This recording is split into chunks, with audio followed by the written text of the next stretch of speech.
Hello, welcome back to another episode of the Reliability Gang podcast. Hope everyone's keeping well. This is the second one we're running actually today. Two in a row. Yeah, 2 in a row. We're actually on fire right now. To be honest, we could have probably kept talking on the last one, but I don't think we'd have, end up getting much time because remember, I've got to edit these and get all the content out for you guys. You know what I mean? So today we had a good conversation actually, didn't we? In the last, drawing towards the end of the last podcast, we talked about systems. And recently, Will Crane is basically in the Matrix, aren't you? You're basically living there, aren't you? I am, yeah. I do it. I don't know. You explain what I do. I'm not very good at saying what I do. So his brain was ticking away then, binary. Just yeah. So one thing that Will was always been very good at when he first come on board was computers. And he's always been very much into IT, systems, building websites, code, all of these things, and I think you've always loved it, haven't you? You've always had a natural kind of draw to it since a young age. I like problem solving and getting things to do, building computers, and being a bit nerdy. He's such a nerd. I love it. I've got a new nerd friend now though, because we're creating our own system, and Chris, if he's listening, yeah, big up Chris as well. He's another nerd guy. He's our full stack developer. We're building some really cool stuff in the background, but. Again, this is something, I'll be honest, when we first got introduced to Nest Vision, I was very impressed with that platform. Love the fact that we could be able to give people, recommendations and, picture the assets, and we can have a look at the lifeline. And that was really good to be able to display some of the online monitoring systems that we've got, especially with the MVX systems that we have and, how we do that. But for us as a business, it's like, well, this needs to go further beyond just vibration, and condition monitoring.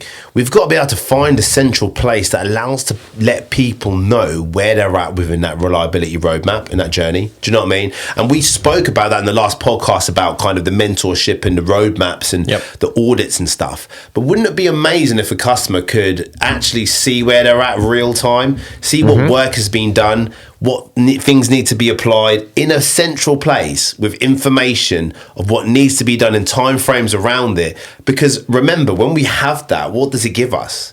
Accountability, doesn't it? It gives us that information. Are we doing exactly what we should be? How far off are we off the mark? And imagine having that central place that allows customers to see what processes they've got to do and where they're at within their reliability journey, and also seeing them gaps get filled in as they go and actually, improve the reliability of the plant. So Will has been tasked with the monumental task of making this a reality. And I'll be honest, that's where it started. And then we ended up building another 10 systems around typical ADHD kind of like, I'm going to do this. And then, it can do that. Well, that would solve the problem with that report. I think it's helpful. We have a platform that we're utilising at the moment. So there's a lot going on with building of these systems that we're utilising. We've got Chris, he's doing our full stack development on a very dedicated client portal for the condition monitoring side of things, mainly vibration analysis and observations as it's a core part of the business. But because we've got this, we understand the reliability side of things. It's not just a dashboard for us. There's a lot of things I'm putting pressure on Chris. I'm like, needs to be able to automatically generate work orders through any CMMS platform if we want to. Oh God, that's another problem. So, we're doing a lot of that. But to the side of that, we've got another platform that we utilize for that allows, my level of knowledge. I know a lot about the capabilities of what we can do within development, but I don't always have the full experience in SQL and other database structures that Chris obviously does. But we have another platform that we can utilize that does allow me to work within it very quickly. It allows us to do a lot of adaptability and give customers access. So what that has allowed us to do is we have our own OGI portal, we have our own thermal imaging portal now. We have all of this information with the ultimate goal to bring that all into one place. But we don't do massive amounts of thermography. We don't do massive amounts of air leaks. We do, 1 or 2 a month compared to we're at every month with everything else. But OGI, we do quite a bit of stuff. And to be able to create these systems so customers can access that information, can interact with us.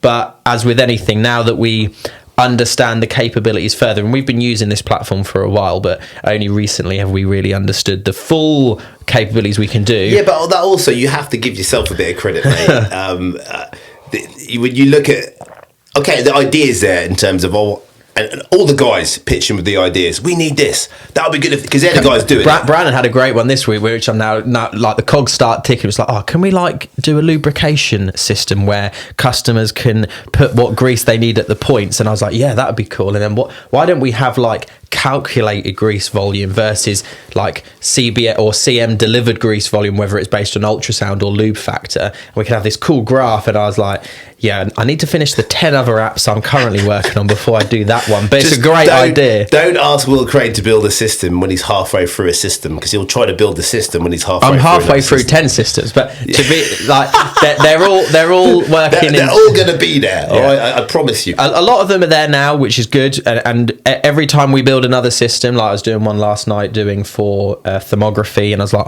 that's a new way I can do something that I didn't know, and then I'll go back to the other systems and make that improvement because it did something a bit better. This is what it's about. This is what it's about. The reason why these systems work, it's not because Will can build them. Right, there's something deeper behind it. Okay, there's the experience and there's the problems that we've come across in the past. Because when it was just me and Will, we could have 5 different systems for different reporting. It didn't matter. It's just me and Will. So me and him would know how to do every single process to a T, and you get the same result, right? And you get it. But when you've got 10 engineers all going out doing bits and bobs, one engineer comes across a problem. Well, how do I change this in the Excel sheet?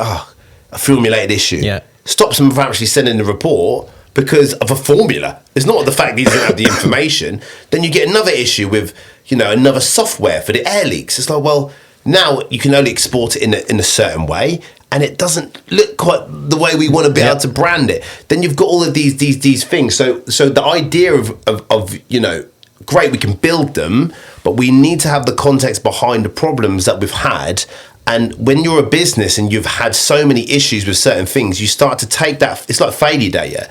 You take that information. You take how many times have we not quite delivered on something or didn't look quite as good, and you use that as your information to say, well, now when we build the system, what are you doing before you build it, guys?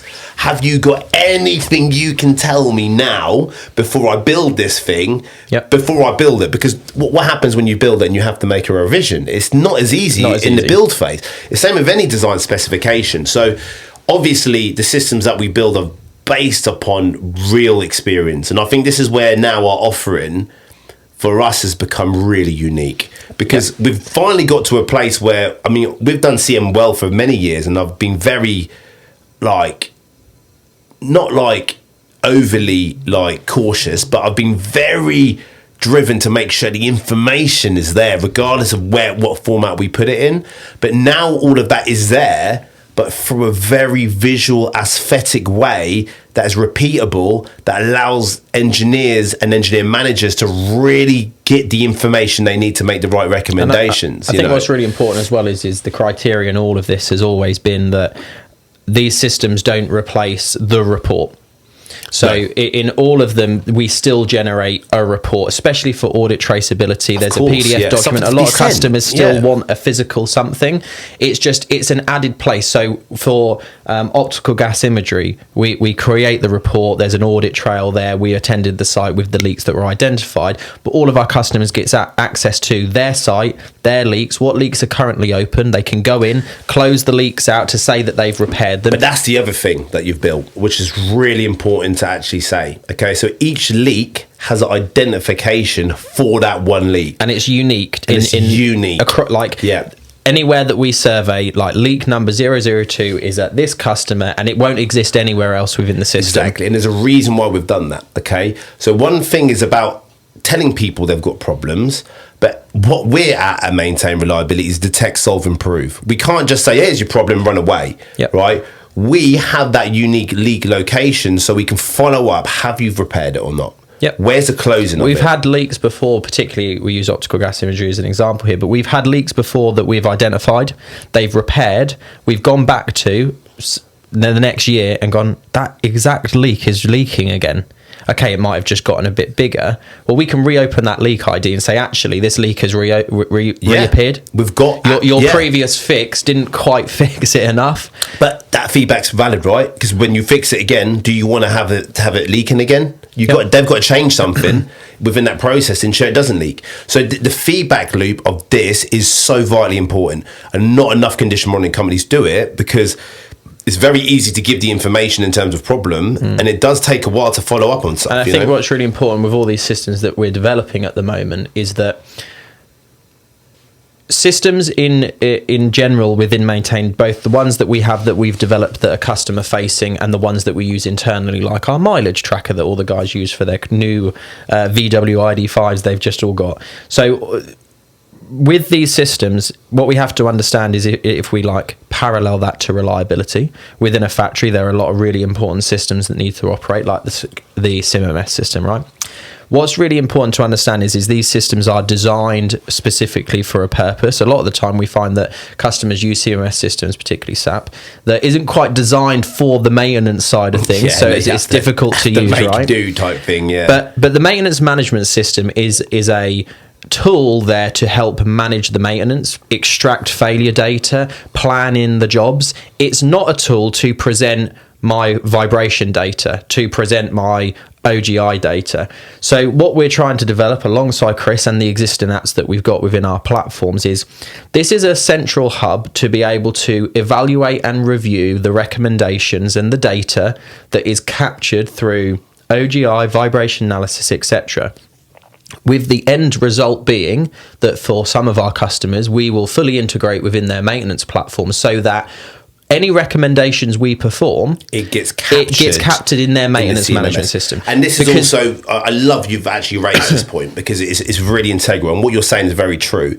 Like, the CMMS system shouldn't be showing graphs of a vibration signal, but it should be pulling in the information of recommendations of maintenance. What actions do we need to do off the back of that? Yeah. And that's intrinsically important for a CMMS. And right now, a lot of companies that we're working with, they don't utilize their CMMS as much as they should be, and not enough data is going into there to be able for them to really log what they're doing as a maintenance function. Because everything that is done in terms of recommendation or actual work on that plant should be there, and we should be able to find it as well. We've got within the system, like the one that Chris is currently working on, or where I want this to end up being, is that it's really important that for, let's say, a reliability led business that has a condition monitoring provider, that the communication between those two teams, the condition monitoring team, whether that's us or whoever, and the maintenance teams, needs to be really strong.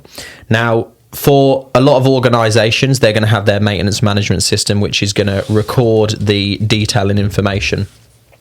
A lot of our customers we go to, we can't get access to the maintenance management system as a user. I mean, we're trying to get into one customers now, and it has been a monumental task. I have to have a dedicated laptop because I can't have it on my computer. Security-wise. Right? So there's a lot of restrictions in place. So what having this system allows us to do is, if the reliability is a focus for the organization, yes, in an ideal world, I'd like to have my recommendation in my CBM portal that's provided by us with a link to the work order that's been generated, that's automatically generated, that in an ideal world, on the customer side, they can click that link, but because they've got complete access to their maintenance management system, it just opens up.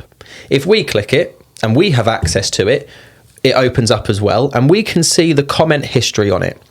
Not always are we going to have the ability, though, to do that, of course, which is why it's important that customers do understand, look, if we don't have access to your maintenance management system, if we can't see that you've generated a job against our recommendation for security reasons or whatever, we have the functionality for you to add comments within against this case, this recommendation. We can still keep the We history. really do need you to be able to let us know what you're doing. 100%, because without the feedback, we can't improve. Like, the whole point of defect elimination and root cause analysis is also looking at why and what was done, and was it effective or was it not. That's the feedback loop that we've got to be able to generate from. If we tell a customer to do something and they do it and we still get high readings, we need to understand why. Okay, without the context of what they did or how they did it, we don't know. That is very vague now. So whenever we are trying to verify data as well, is really important for us. And I'll give you an example of verification of especially vibration information and data. We'll, for example, take data on a gearbox, for example. We'll find there's wear in the gearbox, very high acceleration readings, high envelope readings. Great. We'll get that back into the workshop, and when that gets stripped, we can see the damage behind that. We can say, right, this is the kind of levels that are going to attribute to this type of damage, and that will give us a bit of a severity identity and understand that and knowledge as well. When we're at sites and we can't get the gearbox back, we can't really correlate the damage. Is it purely down to the gear wear, or is it not? Is it, these confirmations that we get, especially through the repair centre, it's ideal for us. But also going on to portals and going on to things that we've built, the repair centre, okay? Yeah, we've got that one as well. We've just built one for the repair centre, but also just to kind of tie this together to my point, is that through that, we can take an image of the actual wear. Yep. We can have that in the portal. We can show the customer, this is what we've found. Here's the damage. Here's the wear. And the repair centre stuff that we bring into that, if items come into the repair centre that have been generated a case within the CM platform, we have full traceability on that. All that. Yeah. So we can pull that vibration there as well and show them from the repair. This is what we're seeing. Here's the damage. And imagine one customer has 5 repairs with us. Well, quite quickly, they can log on to their part of the portal and see the status of every single job. Where is that? Is it being dismantled? Are we awaiting parts? What damage was caused and why? That's a game changer for me. And we list within their recommendations. So we had a job in the other day, and this motor had come in, and it was full of water. So Darren, bless him, was like, I'm not even going to bother putting this on the ADX test machine. Well, it's full of water. We need to bypass this right now, and I need to dry it out first. So we went through those processes, and we had a look at the bearings, and we could see there was significant water ingress. And that's why we were getting, and we had vibration data on this. We had bearing damage. We could see the damage. Root cause was we had some form of water ingress. Yeah. It was now just trying to figure out where from, what part of the motor. Yeah. And Darren had identified that the seal on this motor was just a standard V-ring seal. It wasn't really designed to be outside. It was undercover, but it wasn't secured all the way around the edges. And this is in the Isle of Wight, so it's getting quite a battering from the weather when it happens. And this V-ring seal that should have been on there didn't even exist. Okay, so this was we looked at it from a recommendation point of view and said, well, we could just put this V-ring seal back onto it, buy a new one, £1.50, and stick it back on there. Is there something we could do, though, to actually improve the reliability overall? Because we know this motor is really meant to be inside, if we could. Is there an upgrade we could do to the seal that isn't going to cost a lot of money, that is going to improve the ability for this motor to last a bit longer? Yeah, we put an oil lip seal on it that costs an extra 20p.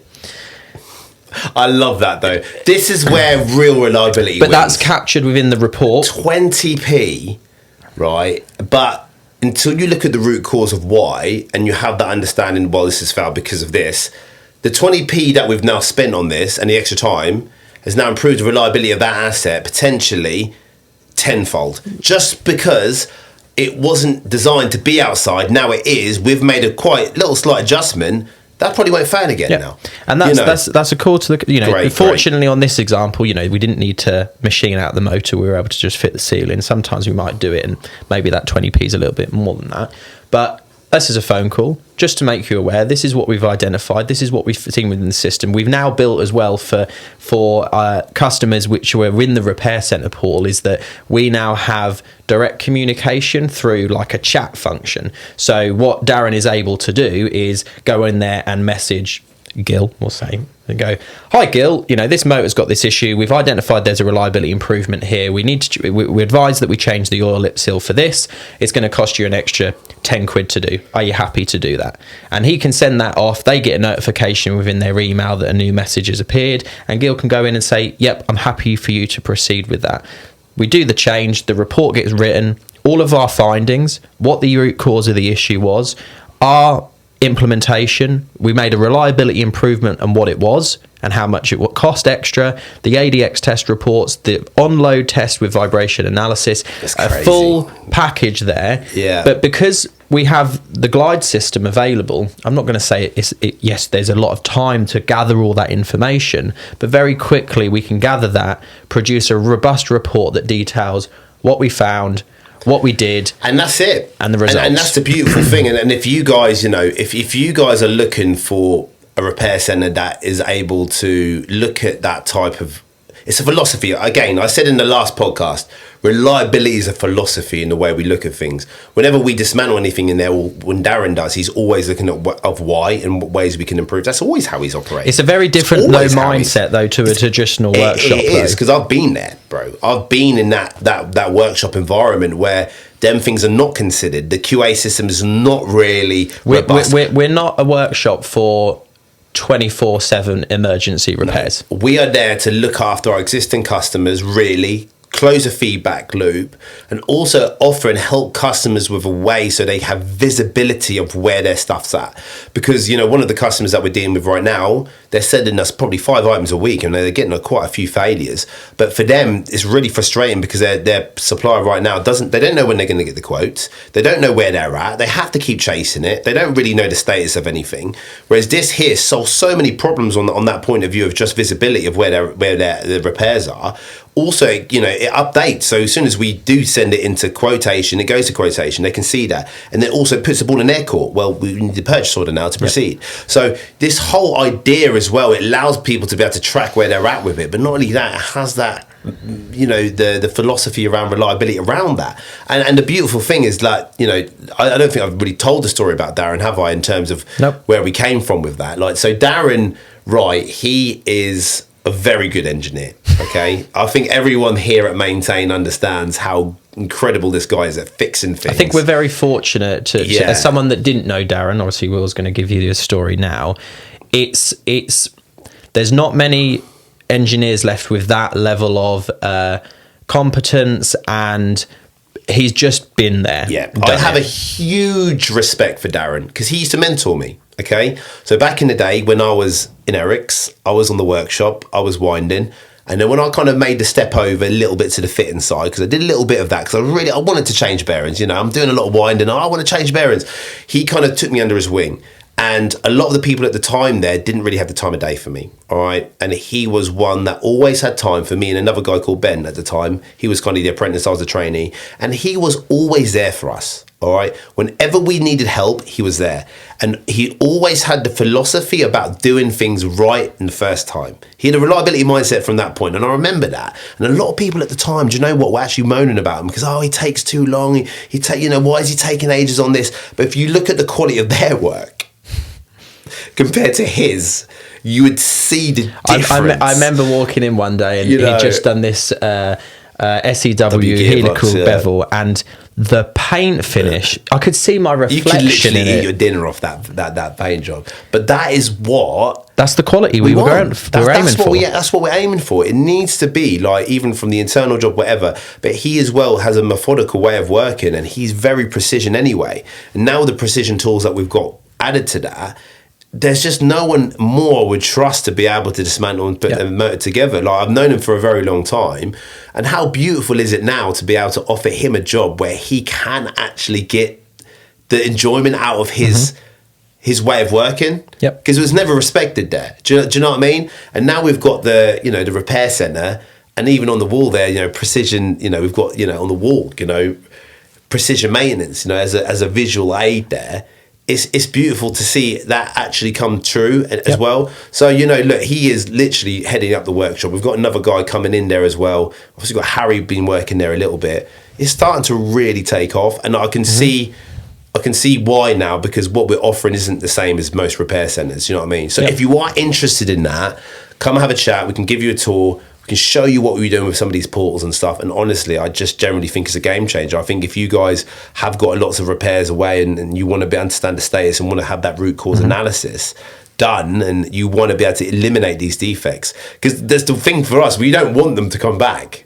I mean, it's a weird philology. It's like when we send them out, we don't want to see you again. You know what I mean? The thing is with all of the systems that we're building, the idea is to try and as easy as possible give as much visibility to the process. It's not send the motorway, I don't know where it's gone. It's not, I've had an air leak survey done, what next? We want to be able to. Air leak surveys are a prime example. The amount of times we've done a lot of air leak surveys, it's so quantifiable, air leaks. It's so easy to find an air leak and for us to to a real good estimation figure out what the cost is of that air leak. And yet the number of companies we do air leak surveys for who don't then go and fix those air leaks afterwards. I mean, we've just done one recently for a customer we work very closely with, and I've got full confidence they'll go fix these air leaks. £4,700, 8 air leaks were identified, £4,700 of waste money that is being wasted on the bottom line in energy cost to run that compressor, to build that pressure up that we are just releasing to the atmosphere. But we have now that full traceability. I haven't implemented it just yet, but I said to Will the other day, I said, well, why don't we once a month for customers that are integrated in our air leak portal, send an email out that says, just as a reminder, you currently have 8 leaks outstanding in your repair port that are costing you £4,700. I would want that. I get it though. I'm managing director of this company. How many times have I had people your 3,000 emails sitting in your inbox? Well, he's over exaggerating now. But like, listen, like we are busy people. I get it. I understand. Especially engineering managers. They're getting sales emails. Yeah, they're getting all sorts of stuff. And I know they want to do this work. I get it. And some of the customers I know now are exactly in the same boat as me. But I also have to correlate that. But do you know what? I would quite like a reminder. Because these things are going to creep up on you. And also, especially stuff like air leaks, if you don't deal with it, you are wasting money. Well, you've wasted money because you paid us to do an air leak survey and done nothing but not even with that. Every single month, though, this is the thing, that you don't address it, that money's being wasted. Yeah, that's what you have to think about, isn't it? Like, and that's the thing with when it comes down to energy costs and resource. It's another thing. Like, generally, a lot of resource won't get allocated for air leaks because we're reactive. Well, we've got other problems to deal with. It's like, well, let's get out of that reactivity so we can start dealing with these problems, right? Yeah. Like, we can't say, oh yeah, we're going to be reactive forever. Like, we got to get an aim to get the hell out of reactivity.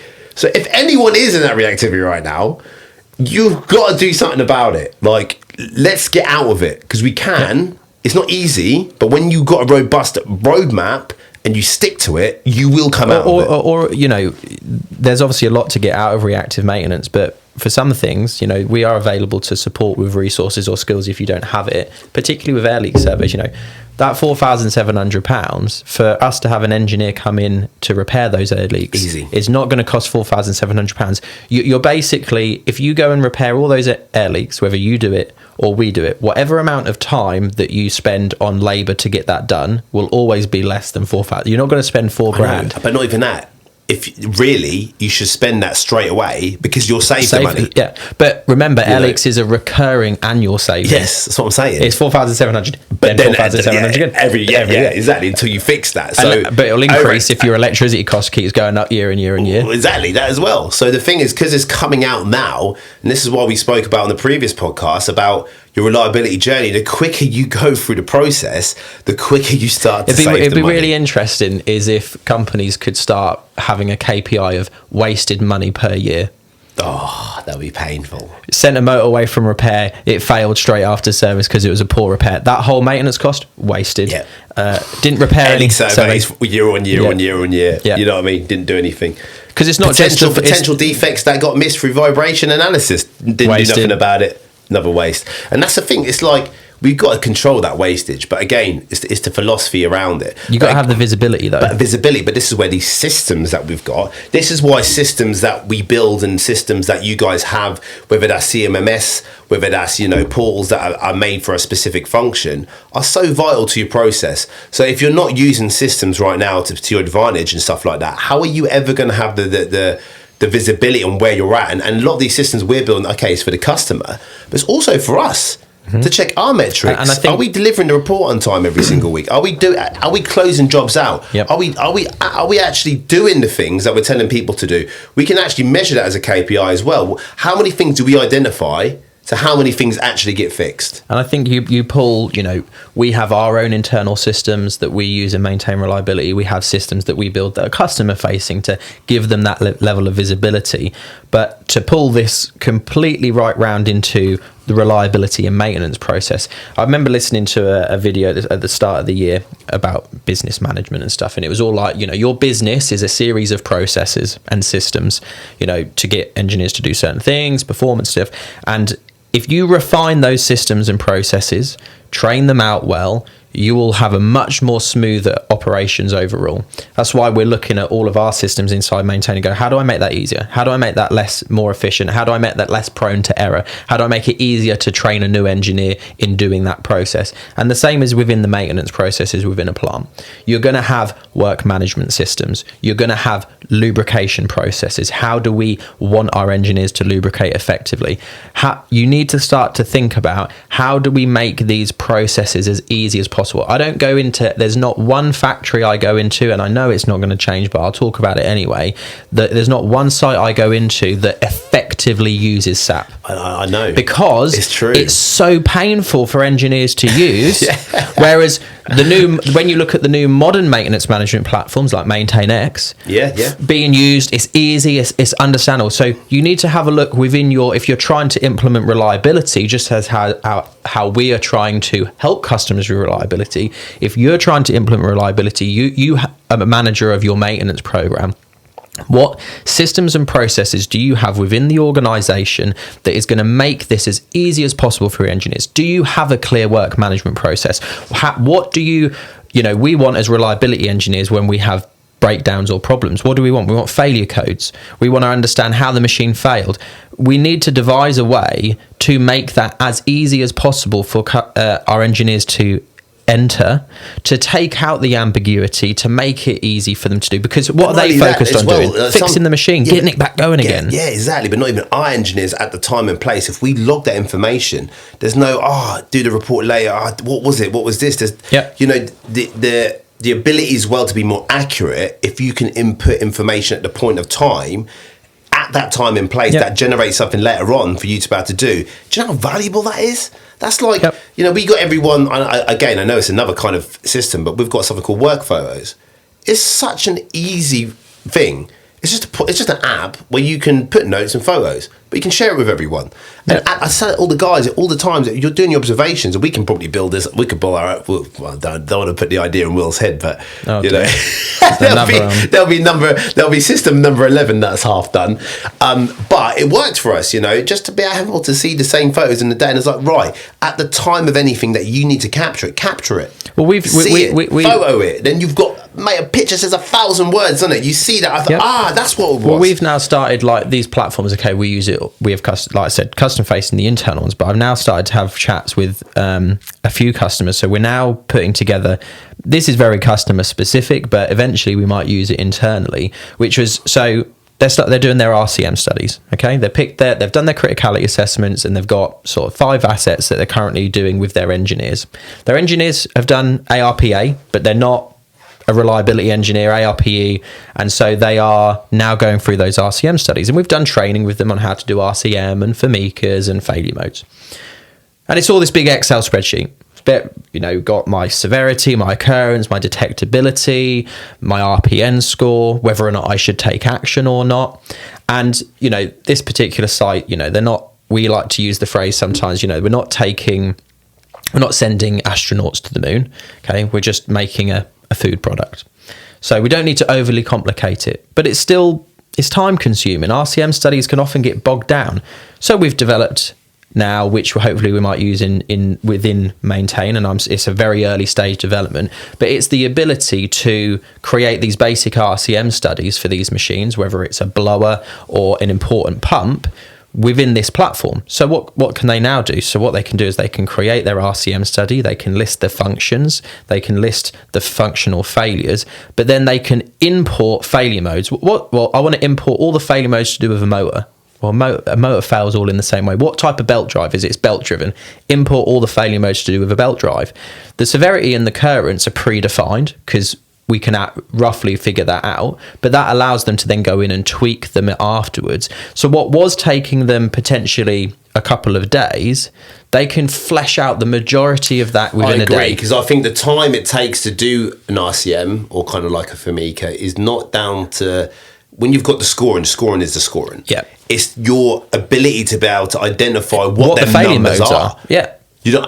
And also not, when you're doing that in your head, you've got a number of failure modes, it can be very overwhelming for you. Do you know what I mean? So I think that whole process allows it to be simplified, the fact of generally, I think with Famigas and RCMs, the reason why people don't do them is not because they don't want to.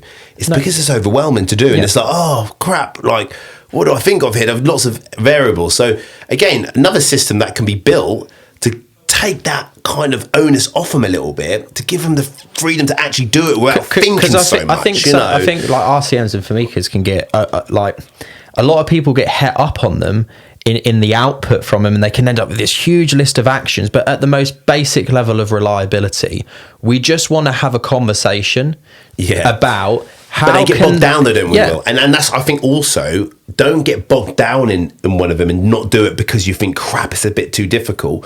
You're better off having more data and information that might not be 100% accurate, but have that conversations done and have the outputs of them rather than have nothing at all. Because I think a lot of companies, but again, this is something that we can help with.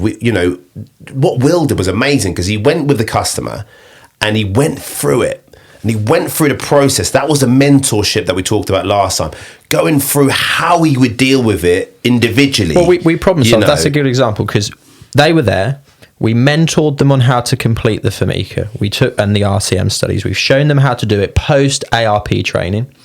They've gone away and developed their own Excel spreadsheet, and they've started doing these studies. Brilliant. Then as a mentor, though, I'm coming in and they're getting stuck on things.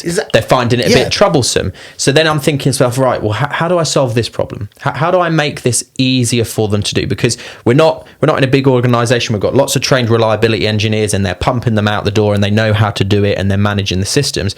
We've got a small organisation with only a few engineers who really their job is not reliability engineering. It's managing the process. That's the other thing as well, isn't it? Is it actually their process? How do we improve this? Well, we're developing all these apps right now. Can I make this process of doing an RCM study or a Famiga easier for them? Yeah, I can. I can build an app. I can make them import failure modes in. I can make this and I can export a report off the back of it. And now we've got a button that once they've done the Famiga or the RCM study, and they can export the full maintenance plan. I love it. And this is what this podcast is about. It's about showing people that we've created these systems to make life easier and make it more practical for people to get the information and have the information in one place. That's value there. But these systems can only be built from experience of problems. And a lot of these systems that are built are to solve a problem. So you don't want a system that's there for the sake of it to give you data. You have to be able to, everything that you're doing within your plant and everything you're doing maintenance-wise should really be there to be able to A, solve a problem that you have, or B, make life easier or give you more visibility. And I think for us, the nice thing is we're living and breathing in those problems. And there are a lot of platforms and systems that actually are, like, I won't name the company, but there's a company that offers a lubrication system that tracks all your lubrication. That system has been designed really around that company trying to offer a product. Yes, that's rather than being don't get me wrong, it's going to solve some level of solution, right? But I look at it and I'm like, okay, it's great, but this is really complex. And as an engineer, I'm not going to use this. I need something on my phone. I've lubricated it 2 shots, submit. I've done this 3 shots. But mate, there's a practicality with the lubrication side that needs to be simple. I've been there. I don't want to fill out all this crap. I want to just make sure that I'm logging what I'm doing and I'm using the right grease and I'm putting the right amount in. And generally, in terms of that maintenance task, it is important. But when you're logging it, you can view what you're doing. You've got visibility on what you're doing, and you can make sure you keep on top of it. Because a lot of sites don't. We have to, with any systems that we're developing, and especially those that we're expecting customers to interact with, we have to remove as many barriers as possible. It's got to be so easy for them. Yeah, you're right. And I think that's where we'll kind of lead out the podcast. Systems can make your life a lot easier. If you guys are interested in anything to do with any of these systems that we've got, or how to create them yourself, or even how to create them yourself, like we are problem solvers and we love to do that. I think this evolves for us a lot. I generally see a big bright future for this, and I'm really excited to see where it goes for us as a business, and as well how we can solve other people's problems. But if generally the system's built out of a problem, so if you've got any issue or problem right now, it's like, oh my god, I need to get visibility on something. We could do with CM, it could be do with Alzheimer's, it could do with ultrasound, it could be with air leaks, anything that you've got some form of problem with. Come hit us up with it, because I'm sure that we could probably build something for you. Well, do you know what? We probably already built it. generally have. And I think that's the thing. We're doing this for a lot of customers now, but I think this is why we had to do this podcast, because what you're doing right now is blowing me away in terms of it is. I mean, So it's blowing me away. Don't worry. I'm like, I can do that. Yeah, definitely. So, anyway, guys, thank you for tuning in, and we will be rolling on to the next one. So keep going, keep sharing the podcast. Please as well, if you haven't, please follow us on Spotify or whatever you've got, so you get the notifications regularly, because we're going to start to amp up these podcasts, and we'll start to have more meaningful conversations. Take care, guys. Have a great